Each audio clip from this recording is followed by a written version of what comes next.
Hello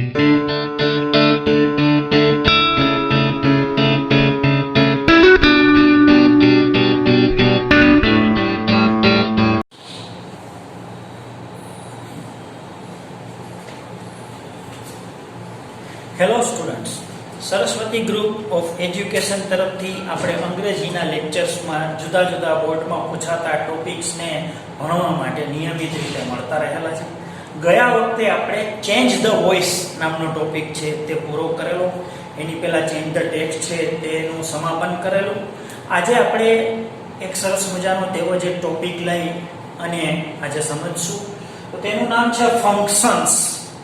તો ફંક્શન્સના સંદર્ભમાં આપણે જોવાનું છે કે ફંક્શન્સ એટલે શું, ફંક્શન્સ કેવી રીતે પૂછાય છે, ફંક્શન્સમાં શું પૂછાય છે, તેમાં શું કરવાનું હોય છે. તો તે આપણે ફંક્શન્સ સમજી લઈએ તો આપણને બોર્ડમાં આ ફંક્શન્સના 9 માર્ક મળવાના છે. 9 માર્ક્સ, બરોબર. તો આ ખૂબ જ અગત્યનો મુદ્દો છે ફંક્શન્સ, અને એના માટે છે તે આપણે જોવાના છીએ. પહેલા પૂછાવાની રીત આપણે જોઈ લઈએ, પછી ફંક્શન્સ કોને કહેવાય તેની વાત આપણે કરશું.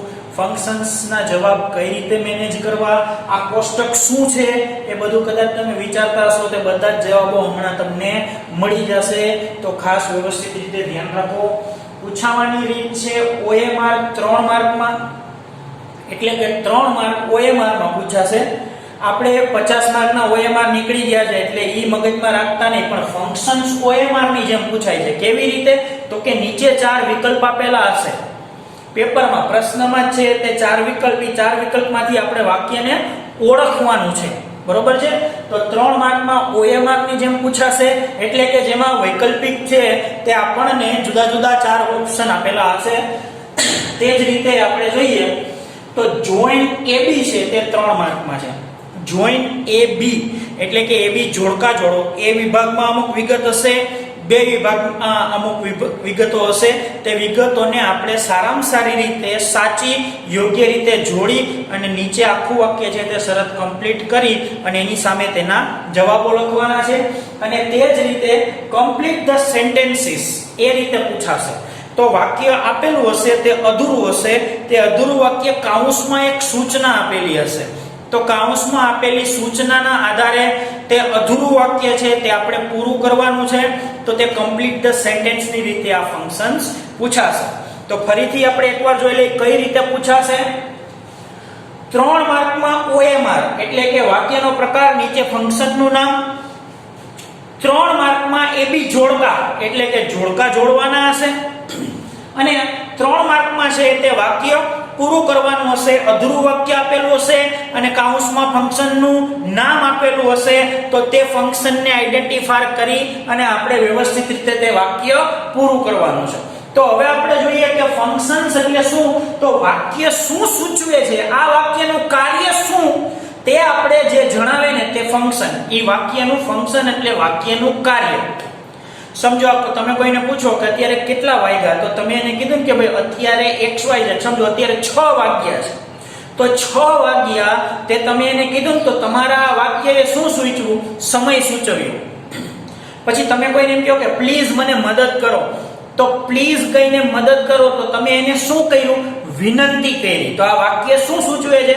તમારી વિનંતી સૂચવે છે. સમજો કોઈ શિક્ષક છે તે વિદ્યાર્થીને કડક ભાષામાં કહે છે કે જો તોફાન કરતો નહીં, તો આ શું સૂચવે છે? તો કે એમાં શિક્ષકે છે તે ડાટ અથવા તો ગુસ્સો, તે વાક્ય ગુસ્સો સૂચવે છે, બરોબર. એમ ઘણા વાક્યો સમય સૂચવે છે, ઘણા વિનંતીઓ સૂચવે છે. એમ આમાં ફંક્શન છે તે આટલા જ નથી, હજી પણ છે. આના લગભગ 2 થી 3 ભાગ આપણે જોવાના છીએ.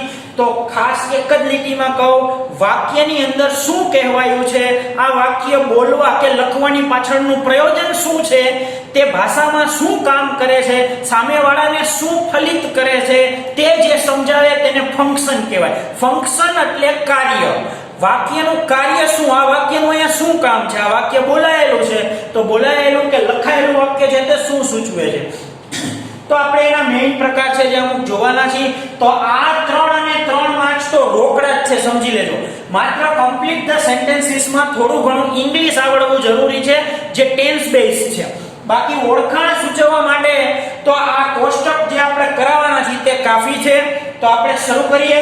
ફંક્શનનું નામ આપણે જોવાના છીએ આ કોષ્ટકમાં. પહેલા ત્યારબાદ તેને ઓળખ સૂચવનાર શબ્દ કે ઈ ફંક્શનમાં કયો શબ્દ હોય તો કયું ફંક્શન થાય, તો અહીંયા એની ઓળખાણ આપેલી હશે અને પછી એના એક્ઝામ્પલ છે કે જો આવું એક્ઝામ્પલ હોય ને તો એ આ ફંક્શન હોય, આવું એક્ઝામ્પલ હોય તો તે આ ફંક્શન હોય, XYZ એક્ઝામ્પલ હોય તો તે આ સો એન્ડ સો ફંક્શન હોય, તો તે એક્ઝામ્પલ છે તે ફંક્શન સાથે રિલેટ આપણે કરશું અને તે આખું કોષ્ટક મગજમાં રાખીએ. માત્ર તમે એકવાર સમજીને સાંભળશો તો પણ તમને ખ્યાલ આવશે કે આ 6 માર્ક મેળવવા એકદમ સરળ છે. અને ખાસ વાત, હવે પછીની આપણી સરસ્વતી સ્કૂલ્સની પરીક્ષામાં આપણે આ ફંક્શનને એડ કરવાના છીએ. મોટે ભાગે હમણાં કમ્પ્લીટ ધ સેન્ટેન્સ એડ નહીં કરીએ, તમને પેપર સ્ટાઇલ આપશું. 26મી તારીખે પેપર છે તો આપણે 20 તારીખની આજુબાજુમાં ગ્રુપમાં પેપર સ્ટાઇલ મૂકી દેશું. તો તેમાં તમે જોઈ શકશો કે આ OMR હશે અથવા તો જોઈન AB હશે ને હશે જ. બરોબર, તો આપણે શરૂ કરીએ. શું છે પહેલું ફંક્શન? તો કે ઇન્ક્વાયરી એઝ નેચર અથવા તો સીકિંગ ઇન્ફોર્મેશન. આવું એક ફંક્શન છે, તેનું નામ છે ઇન્ક્વાયરી એઝ નેચર અથવા તો સીકિંગ ઇન્ફોર્મેશન. એટલે કે નિયમ અનુસાર સહજ પ્રશ્ન, માહિતી માંગતો પ્રશ્ન જે વાક્યમાં હોય ને એને ઇન્ક્વાયરી એઝ નેચર કહેવાય. શું આવે આ ફંક્શનમાં? પ્રશ્નાર્થ વાક્ય હોય છે કે જેમાં માહિતી માંગવામાં આવે છે. ખ્યાલ આવ્યો? આ સીકિંગ ઇન્ફોર્મેશનમાં કે ઇન્ક્વાયરી એઝ નેચરમાં શું હોય, તે વાક્યમાં શું આવે? તો કે એવું પ્રશ્નાર્થ વાક્ય હોય જેમાં માહિતી માંગવામાં આવે છે, પરિસ્થિતિ અનુસાર સહજ પ્રશ્ન હોય. તમે ક્યાંય રેલવે સ્ટેશને જાઓ છો, તમારે કોઈ ટ્રેન છે તેની માહિતી જોઈ છે તો તમે ત્યાં જઈને પૂછો તે વસ્તુ શું હોય કે ભાઈ XYZ ટ્રેન છે તેનો સમય શું છે, તે ક્યારે આવે છે, તે કેટલામાં પ્લેટફોર્મ ઉપર આવે છે. આજે આપણે પૂછી છે ને એ ઇન્ક્વાયરી એઝ નેચર છે, એટલે કે પરિસ્થિતિ અનુસાર તમે પૂછેલો પ્રશ્ન છે. બરોબર, જો અહીંયા એનું ઉદાહરણ છે what is your name, where are you going, when will you return. આ બધા પરિસ્થિતિ અનુસાર પૂછવા યોગ્ય અથવા તો પૂછાયેલા પ્રશ્નો તેને કહેવાય ઇન્ક્વાયરી એઝ નેચર. ત્યારબાદ આપણે જોઈએ તો પ્લેઝન્ટ્રીઝ અથવા તો નાઇસટીઝ. પ્લેઝન્ટ્રીઝ અથવા તો નાઇસટીઝ આ ફંક્શનનું નામ છે. આ ફંક્શનમાં શું આવે? પ્લેઝન્ટ્રી અથવા તો નાઇસટીઝમાં આવે શું? તો અહીંયા કીધું છે વાતચીતની વ્યવહારિક ઔપચારિકતા. વાતચીતની વ્યવહારિક ઔપચારિકતા એટલે શું? તો એના ઉદાહરણ અહીંયા આપણે તમે કોઈને ગુડ મોર્નિંગ કહો, ગુડ ઇવનિંગ કહો, ગુડ નાઇટ, થેન્ક્સ કહો, welcome, good bye, sorry, best of luck, congratulation, આવા જે કંઈ પણ શબ્દો છે કે જે સારા અથવા તો ખરાબ પ્રસંગે બોલાયેલા છે, I am very sorry, I regret. બરોબર, તો અહીંયા આપણે તમે ઓકે કહો, વેલકમ, આવા બધા જ શબ્દો, good morning, thanks, how are you, hello, hi, આને બધાને પ્લેઝન્ટ્રી કહેવાય. શું કહેવાય? પ્લેઝન્ટ્રી. અને તે ઉપરાંત એનું બીજું નામ પણ છે નાઇસટીઝ. તો નાઇસટીઝ કે પ્લેઝન્ટ્રીઝ એટલે શું? આ એક વાતચીતની વ્યવહારિક ઔપચારિકતા. તો ખ્યાલ આવ્યો? તો પછીથી આપણે ત્રીજું ફંક્શન જોવાના છે, ડિસ્ક્રાઇબિંગ અથવા તો સ્પેસિફાઇંગ ટાઈમ. ડિસ્ક્રાઇબિંગ અથવા તો સ્પેસિફાઇંગ ટાઈમ. આપણે મોટે ભાગે જરૂર પડે ત્યાં ગુજરાતી લખ્યું છે, પણ મને એમ લાગે છે અહીંયા હું તમને લખી દઉં, કારણ કે અહીંયા જો આની વ્યાખ્યા અહીંયા છે, અહીંયા સમય સૂચન આટલું ટૂંકમાં હું લખું છું. ટૂંકમાં સમય સૂચન, જો સમય સૂચવનાર શબ્દ ધરાવતું વાક્ય, સમય સૂચવનાર શબ્દ ધરાવતું વાક્ય એટલે કે આ વાક્યમાં ચોક્કસ સમય હોય. કેવા સમય હોય? In the evening, in the morning, at 7 o'clock, at night. બરોબર, તો આ રીતના ઇન ધ અર્લી મોર્નિંગ, આવા જે વાક્યો હોય કે જે સમય સૂચવનારા હોય તો તે વાક્યના સંદર્ભમાં આપણે કહેવાય કે તે સ્પેસિફાઇંગ ટાઈમ છે અથવા તો ડિસ્ક્રાઇબિંગ ટાઈમ છે. તો ખ્યાલ આવ્યો? આપણને જોડકામાં પૂછવાનું હોય, એક બાજુ સમય સૂચવતું વાક્ય હોય તો સામે આપણે કયું સિલેક્ટ કરવાનું? Describing time. બરોબર, જે આપેલું હશે. ત્યાર પછીની વાત છે પોઈન્ટ ઓફ ટાઈમ એટલે સમય બિંદુ સૂચવે. બરોબર સમજવાનો પ્રયત્ન કરજો. અહીંયા 3 ટાઈમ છે, એક describing time, point of time અને પીરિયડ ઓફ ટાઈમ. તો તમે જે આપણે કાળ સમજાવેલા હતા આપણે ઝૂમમાં અને વેબએક્સમાં જે આપણે કાળ સમજાવતા હતા તે તમારી નોટમાં છે તે પોઈન્ટ ઓફ ટાઈમ અને પીરિયડ ઓફ ટાઈમ આપણે સમજાવેલું છે કયા પૂર્ણ વર્તમાન કાળ અને ચાલુ પૂર્ણ વર્તમાન કાળના સંદર્ભમાં બરોબર તો આ પોઈન્ટ ઓફ ટાઈમ એટલે સમય બિંદુ ક્રિયા કયા સમયે શરૂ થઈ બરોબર અત્યારે કોઈ ક્રિયા ચાલુ છે પણ એ કયા સમયે શરૂ થઈ તો કે સવારથી તે વાંચી રહ્યો છે 3 મહિનાથી આ નિશાળમાં ભણી રહ્યો છે તો ભણવાનું ક્યારે શરૂ કર્યું છે તો કે 3 મહિના પહેલાનો જે મહિનો હોય ને એનું નામ આપેલું હોય એટલે તે સમય બિંદુ થાય તો અહીંયા સમય બિંદુ સૂચવે તો એમાં પૂર્ણ વર્તમાન કાળ અથવા તો ચાલુ પૂર્ણ વર્તમાન કાળ ફરજિયાત છે જો આ બેમાંથી એકે કાળ ન આપેલા હોય તો તે વાક્ય છે તે પોઈન્ટ ઓફ ટાઈમ નો થાય ફરીથી આ બે કાળ ફરજિયાત છે તે કાળ નો આપેલા હોય તો તે વાક્ય પોઈન્ટ ઓફ ટાઈમ નહીં થાય બરોબર પછી સિન્સ આવે તો સિન્સ આવે તે વાક્ય 100% પોઈન્ટ ઓફ ટાઈમ હોય તેવી જ રીતે પ્રશ્નાર્થ વાક્ય હોય તો અહીંયા સિન્સ વેન થી શરૂ થાય તો સિન્સ વેન થી શરૂ થયેલું પ્રશ્નાર્થ વાક્ય પણ પૂર્ણ વર્તમાન કાળ ધરાવતું હોય અથવા તો ચાલુ પૂર્ણ વર્તમાન કાળ એમાં આવેલો હોય તો તે વાક્ય પણ પોઈન્ટ ઓફ ટાઈમ થાય એવા સંજોગોમાં પ્રશ્નાર્થ હોવા છતાં પણ તે વાક્ય ઇન્ક્વાયરીઝ નેચર નહીં થાય કારણ કે તે વાક્યનું બંધારણ નિશ્ચિત છે બરોબર છે પ્રશ્નાર્થ છે પણ સિન્સ વેન્સ થી ચાલુ થયું છે તો સિન્સ વેન થી તે ઇન્ક્વાયરીઝ નેચર નહીં થાય સીકિંગ ઇન્ફોર્મેશન નહીં થાય એવા સંજોગોમાં તે માત્ર ને માત્ર છે તે પોઈન્ટ ઓફ ટાઈમ જ થશે બરોબર તો અહીંયા તેનું ઉદાહરણ આપણે જોઈએ they have been playing since afternoon they have been playing તો જો ચાલુ પૂર્ણ વર્તમાન કાળ આવેલો છે પછી સિન્સ છે અને ત્યારબાદ છે આફ્ટરનૂન બરોબર ત્યાર પછીની વાત આપણે જોઈએ તો પીરિયડ ઓફ ટાઈમ તો પીરિયડ ઓફ ટાઈમ એટલે શું ગુજરાતી થાય સમયગાળો સૂચવે એટલે કે આ પ્રકારના વાક્યમાં શું બંધારણ હોય પૂર્ણ વર્તમાન કાળ હોય અથવા તો ચાલુ પૂર્ણ વર્તમાન કાળ હોય અને અહીંયા સિન્સ નો હોય પરંતુ ફોર હોય તો સિન્સ નહીં આવે ફોર આવશે અને પ્રશ્નાર્થ વાક્યમાં હાઉ લોંગ આવશે તે વાક્ય હાઉ લોંગ થી શરૂ થશે ફરીથી હાઉ લોંગ વત્તા પૂર્ણ વર્તમાન કાળ અથવા તો ચાલુ પૂર્ણ વર્તમાન કાળ હોય એવા સંજોગોમાં આ પ્રશ્નાર્થ હોવા છતાં પણ આ વાક્ય ઇન્ક્વાયરીઝ નેચર નહીં થાય પરંતુ તે પીરિયડ ઓફ ટાઈમ થશે તો પીરિયડ ઓફ ટાઈમ એટલે સમયગાળો પૂર્ણ વર્તમાન કાળ અથવા તો ચાલુ પૂર્ણ વર્તમાન કાળ વત્તા ફોર પ્રશ્નાર્થ વાક્યમાં હાઉ લોંગ હવે આપણે જોઈએ they have been playing for 6 hours તો અહીંયા 4 આવ્યા પછી સમયગાળો છે કે તે 6 કલાકથી છે તે રમી રહ્યા છે અહીંયા છે તે બપોરથી રમી રહ્યા છે તો બપોરથી તે સમય બિંદુ છે અને 6 કલાકથી તે તેના રમવાનો સમયગાળો છે ખ્યાલ આવ્યો તેવી જ રીતે હવે આપણે અહીંયા જોઈએ તો છઠ્ઠું છે ડિસ્ક્રાઇબિંગ પ્રોસેસ એટલે કે પ્રક્રિયા કે રીત વર્ણવનાર વાક્ય પ્રોસેસ વર્ણવે આપણે એમ કહીએ કે પાણી છે તે 100 સેન્ટીગ્રેડે ઉકળે છે તો આ પ્રોસેસ છે બરોબર છે દૂધ વધુ ઉકાળવાથી તે ઉભરાઈ જાય છે પ્રોસેસ છે તો તેમાં કાંઈ પણ એવી પ્રક્રિયા હોય કે જેમાં રીત આપેલી હોય કંઈક સૈદ્ધાંતિક વાત હોય એટલે જો ગણિત વિજ્ઞાનના નિયમો પ્રકૃતિગત નિયમો કોઈને કરેલ દિશા સૂચન મોટે ભાગે આજ્ઞાર્થ વાક્ય આપણે એમ કહીએ કે ભાઈ મારે XYZ મંદિરે જવું છે તો તેનું સરનામું શું તો આપણને કહે ને તમે સીધા ચાલો અને ત્યાંથી જમણી બાજુ વળી જાજો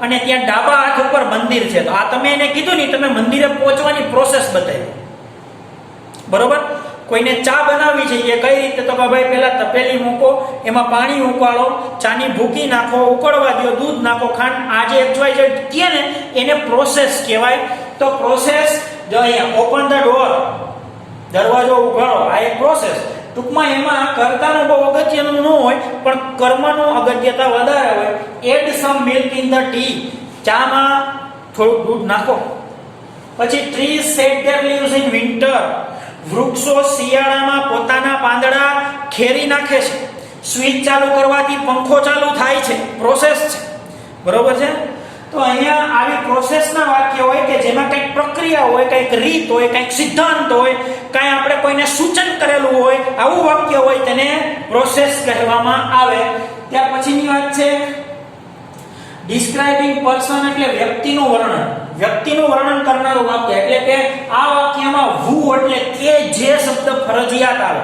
સાંભળજો, આ વાક્યમાં who એટલે કે જે શબ્દ ફરજિયાત આવે, ફરજિયાત. બરોબર? તો this is the student who is clever. This is the teacher who is confident. I know a doctor who is a genius. બરોબર? અહીંયા હું એક ડોક્ટરને ઓળખું છું કે જે મહાન બુદ્ધિ પ્રતિભા ધરાવે છે. તો અહીંયા who થી વ્યક્તિનું ગુણ દર્શન કરનારું વાક્ય એટલે કે ડિસ્ક્રાઇબિંગ પર્સન વાળું વાક્ય. તે જ રીતે ડિસ્ક્રાઇબિંગ થિંગ એટલે વસ્તુનું વર્ણન કરે. આ વાક્યમાં which અથવા તો that આવે. which એટલે કે જે અને that એટલે પણ કે જે, પણ તેમાં વસ્તુનું વર્ણન હોય જાય. This is the chair which is broken. આ ખુરશી છે કે જે ભાંગેલી છે. તો ખુરશીનું જે ભાંગેલાપણું છે એનું વર્ણન કરેલું છે તે આ શબ્દથી છે, which થી. એટલા માટે તે છે ડિસ્ક્રાઇબિંગ થિંગ થાય. આ એક ક્લાસ છે કે જે ખૂબ જ સ્વચ્છ છે. તો કે જે સ્વચ્છ છે આ શબ્દ તે ક્લાસનું વર્ણન કરે છે which શબ્દથી. એટલા માટે તે છે ડિસ્ક્રાઇબિંગ થિંગ. પછી સ્પેસિફાઈંગ લોકેશન અને ડિસ્ક્રાઇબિંગ પ્લેસ. આ બે આપણે જોઈએ. એમાં સ્પેસિફાઈંગ લોકેશન એટલે કે સ્થળ દર્શાવનાર વાક્ય, કે ઘટના કયા સ્થળે બને છે, વ્યક્તિ કયા સ્થળે છે તે દર્શાવનાર વાક્ય હોય તેને સ્પેસિફાઈંગ લોકેશન કહેવાય. એટલે કે વ્યક્તિ અથવા તો ઘટનાનું સ્થળ કયું છે તે આ પ્રકારના વાક્યમાં દર્શાવાય છે. જો my father is in his office. મારા પપ્પા ઓફિસે છે. છોકરાઓ અત્યારે નિશાળમાં બેઠા છે. બરોબર છે? તો તે સ્થળ દર્શાવે છે. મારું ઘર છે તે હોસ્પિટલની બાજુમાં છે. તો કયું સ્થળ? હોસ્પિટલની બાજુમાં. તો તે ઘરનું સ્થળ છે. તો એને કહેવાય સ્પેસિફાઈંગ લોકેશન. અને અહીંયા ડિસ્ક્રાઇબિંગ પ્લેસ છે. એટલે કે સ્થળનું વર્ણન કરો, સ્થળની વિશેષતા દર્શાવો. અહીંયા ઉપર નવમું છે લોકેશન, તે વ્યક્તિ કયા સ્થળે છે તેની વાત છે. અને અહીંયા છે તે સ્થળ કેવું છે તેની વાત છે. સમજો આપણે કઈ છોકરાઓ નિશાળમાં છે, બરોબર? તો એ છોકરાઓનું સ્થળ થયું. પણ અમારી નિશાળ સ્વચ્છ છે. આ એ નિશાળ છે કે જે સુંદર છે. તો તેમાં તમે સ્થળનું વર્ણન કર્યું છે તો તેને કહેવાય ડિસ્ક્રાઇબિંગ પ્લેસ. જો આ પ્રકારના વાક્યમાં તે સ્થળના ગુણદોષનું વર્ણન કરવામાં આવે છે. આ વાક્યમાં પણ which નો ઉપયોગ થાય છે. એટલું જ નહીં, ફરજિયાત છે, ફરજિયાત છે, ફરજિયાત છે. એટલે which નો ઉપયોગ આવે ને આવે જ. જુઓ, the Taj Mahal which is in Agra is beautiful. the Taj Mahal કે જે આગ્રામાં છે તે સુંદર છે. તો બરોબર, અહીંયા સ્થળના ગુણદોષનું વર્ણન છે. નિશાળ કે જે મોટી છે is clean. the school which is big is clean. ખ્યાલ આવ્યો? તો આ ફંક્શન છે તે હજી પણ આગળ છે. આપણે એના 2-3 ભાગ જોવાના છીએ, પણ એટલા ફંક્શન કરાવી દીધા પછી એટલી તો ગેરંટી કે આ 6 માર્ક તો જવાના જ નથી. આ અધૂરા વાક્ય પૂરા કરો એટલા માટે નહીં, કારણ કે તમે કેવી રીતે વિડિયો જોવો છો, એનું કેવું ઇન્ટરપ્રિટેશન કરો છો એની કોઈ ગેરંટી નથી. બરોબર? જોવો છો કે નહીં પહેલા તો એની જ ગેરંટી નથી. બરોબર? એટલા માટે આ જો તમે વ્યવસ્થિત આ 3 ને 3 6 માર્ક્સ આપણા ખાતામાં છે. આમાંથી પણ 3 માર્ક્સ આવી શકે, પણ એના માટે વ્યવસ્થિત અભ્યાસની જરૂર પડે. તો આ સાથે આ ફંક્શન્સનો પહેલો જે લેક્ચર છે આજનો તે આપણે આ રીતે ભણ્યા. ફંક્શનનું નામ, ઓળખ સૂચવના શબ્દ અને ઉદાહરણ વ્યવસ્થિત રીતે અભ્યાસ કરજો. હવે પછીની આપણી અહીંની પરીક્ષામાં આ ફંક્શન્સ હશે. આના પછીના વિડીયો પણ છે, તેની આખી સિરિયલ્સ છે. અને અત્યારે હવે વાત આવી છે હોમવર્કની. તો હોમવર્કમાં એકવાર આ આખું બોર્ડ CW માં અને એકવાર છે તે સમગ્ર બોર્ડ રફ નોટમાં આપણે ઉતારવાનું છે. બરોબર? આટલું કહી અને આપણે આ વિડીયો પૂર્ણ કરીએ છીએ. દર વખતની પદ્ધતિની જેમ થોડી સેકન્ડો હોલ્ડ ઉપર આપણે રહીએ, એટલે કે અહીંયા સ્ટે કરશું 2-5 સેકન્ડ પછી આપણે બંધ કરવાના છીએ. તો સરસ રીતે લખી લેજો, સ્ક્રીનશોટ પાડીને. તો બધાને ખૂબ ખૂબ શુભેચ્છાઓ. મળીએ.